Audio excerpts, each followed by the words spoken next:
Ton problème, c'est que tu commences ta journée sur Facebook, tu commences ta journée sur YouTube. Tu ne commences pas ta journée en méditant la Bible. C'est pourquoi dans vos journées, la parole n'est pas le grand frère de la télévision. La parole n'est pas le grand frère de WhatsApp et de YouTube.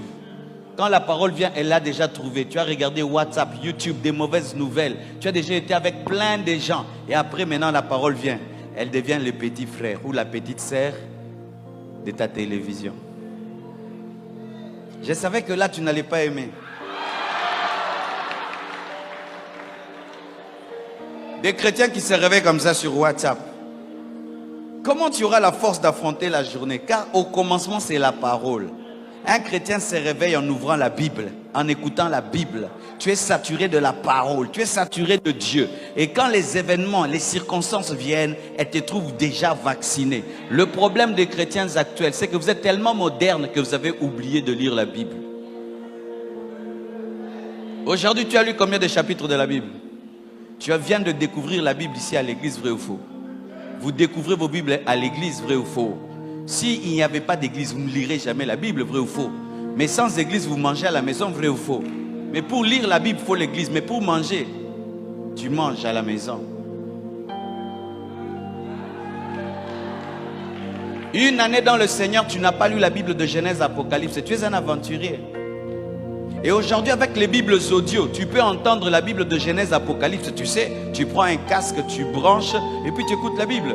Aujourd'hui, dans l'avion, j'ai écouté Exode. J'ai branché mon casque et puis j'ai mis ma Bible. Et j'écoutais Exode pendant tout l'avion. Tout l'avion, j'écoutais. Au lieu d'écouter la musique, j'écoute la Bible en audio. Donc, j'ai écouté Exode. Mais malgré toute la technologie qui existe, tu es sur Novelas, tu regardes Champions League, tu regardes Jack Bowers et tout le reste. Mais la parole qui doit être au commencement n'est pas au commencement. C'est pourquoi tu as des journées gâtées. Tu as des journées...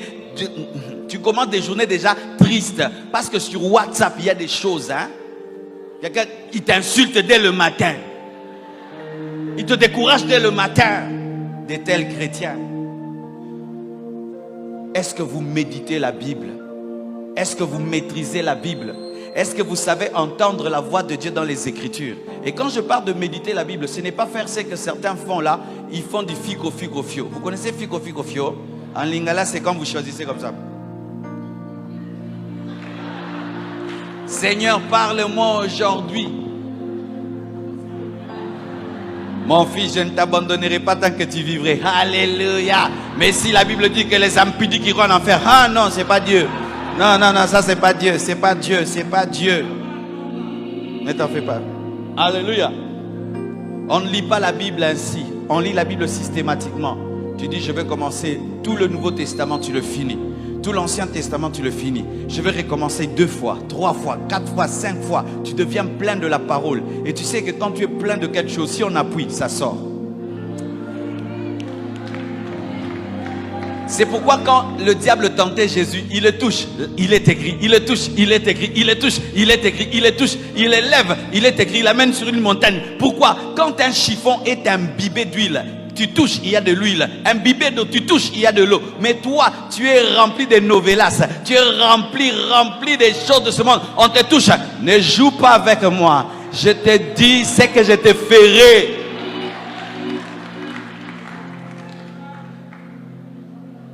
Pasteur, le diable m'a tué, je suis fini. Pourquoi?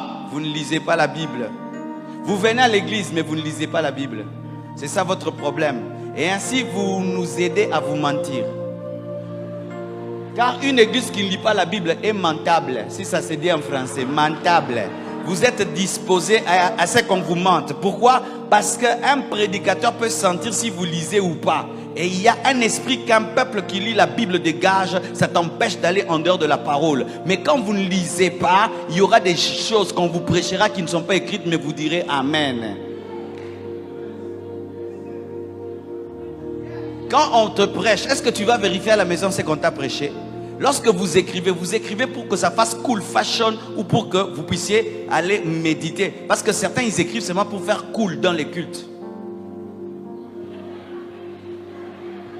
Mais il n'ira pas vérifier. Il fait beau, il fait genre, mais il ne vérifie pas. tu ne vérifies pas la parole, comment tu maîtriseras les Écritures et comment tu affronteras le diable? Et quel diable? Le diable enseignant. Donne-moi, moi je vais te parler. Il y a des niveaux de diable. Il y a le diable qui te tente, impudicité, tout le reste. Ce sont des démons connus. Mais il y a un diable qui prend la Bible, qui ouvre la Bible aussi, qui te révèle des mystères. Et que ça ressemble à la parole, mais ce n'est pas la parole. Mais tu dois être celui qui connaît la Bible pour déchiffrer que ça, ce n'est pas Dieu. Ah oui, c'est celui qui a créé des fausses doctrines, qui a fait que certains sont devenus des prophètes, des faux dieux, des faux ceci. Et tu vois des millions de personnes croire à un gourou. Tu te dis comment des hommes aussi intelligents ont cru. Pourquoi? Ils allaient à l'église, ils disaient Amen, mais ils ne lisaient jamais la parole. Est-ce que tu as la capacité de discuter avec quelqu'un qui est dans des fausses doctrines? Tu fouilles toujours. Et voici ton verset biblique, on discute. Mais toi, tu ne peux pas débattre la parole avec quelqu'un qui est dans des hérésies. Pourquoi? Tu ne lis pas la Bible. Tu es un chrétien sans Bible. Tu n'as même pas de Bible. Tu n'as pas de Bible. Tu as un beau téléphone, mais tu n'as pas de Bible. Tu as des belles chaussures, mais tu n'as pas de Bible. Et si même tu as la Bible, tu ne la lis pas. Ta Bible souffre de blessures intérieures. Et elle est très étonnée, c'est seulement dimanche que tu viens la prendre. Oui, des Bibles qui souffrent d'un esprit de rejet. D'un esprit de rejet. Au commencement était là. Même dans ta vie au commencement là, parole. Ajoutons, alléluia. Et la Bible dit, et la parole était avec Dieu. La vraie parole ne te sépare jamais de Dieu. Si tu veux écouter un enseignant, tu sais qu'il te sépare de Dieu, ce n'est pas la parole. La parole était avec Dieu. La parole amène toujours à aimer Dieu, à se sanctifier, à craindre Dieu, à adorer Dieu. Mais si tu commences à écouter un enseignement qui te sépare de Dieu, qui te sépare de la prière, qui te sépare de l'amour de Dieu, qui te sépare de Dieu, qui te sépare de la pureté, de la crainte de Dieu, ce n'est pas la parole. La parole est avec Dieu. La parole t'amène toujours vers Dieu. Comment je t'écoute? Depuis que je t'écoute, moi qui étais fidèle à ma femme, je commence à avoir l'envie de la tromper. Non, tu ne prêches pas la parole.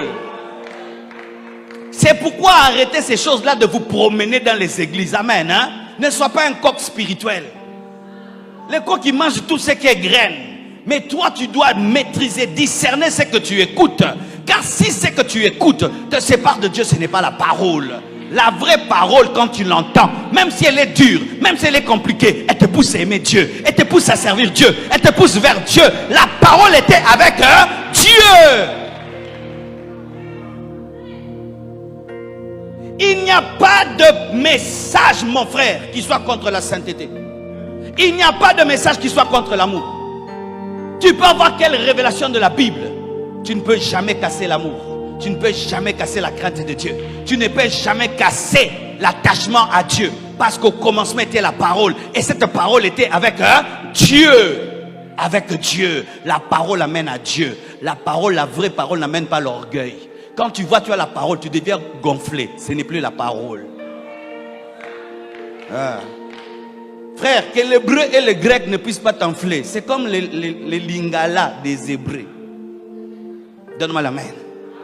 Oui, aujourd'hui, qu'est-ce qui se passe? Vous allez voir un jeune frère, il était un bon frère à l'église. On l'envoie à l'école biblique, là-bas on lui apprend hébreu, grec, et puis quand il rentre là, vous voyez, le niveau que j'ai ne me permet pas de parler à des gens comme vous. Eh, Jésus est mort pour des gens comme vous, toi tu ne peux pas parler à des gens comme nous. Jésus s'est donné la peine de révéler l'adoration à une seule femme, à la femme samaritaine. Il lui a révélé que l'adoration en esprit est en train d'arriver à une seule femme. Mais toi, à cause de ton niveau de la connaissance, tu n'es plus digne d'être écouté par n'importe qui. Écouté par qui? Par les anges. La vraie parole te remplit d'humilité. Quand tu vois quelqu'un connaître la parole et devenir orgueilleux, ce n'est plus la parole de Dieu. Ce n'est plus la parole de Dieu. La parole de Dieu t'amène à être près de Dieu. Et Dieu est saint. Et Dieu est pur. Si quand tu lis la Bible, tu écoutes la Bible, ça ne te pousse pas vers Dieu. Tu écoutes mal. Tu écoutes mal. Tu écoutes mal. C'est pourquoi un enseignement de la grâce qui m'empêche de me sanctifier à renoncer au péché. Tu me prêches la grâce, c'est la Bible. Mais si quand tu me prêches la grâce, je sens que je peux aller pécher comme je veux et le sang de Jésus devient une douche, ce n'est pas la vraie grâce. Car la Bible dit, pécherons-nous pour que la grâce surabonde? Loin de là.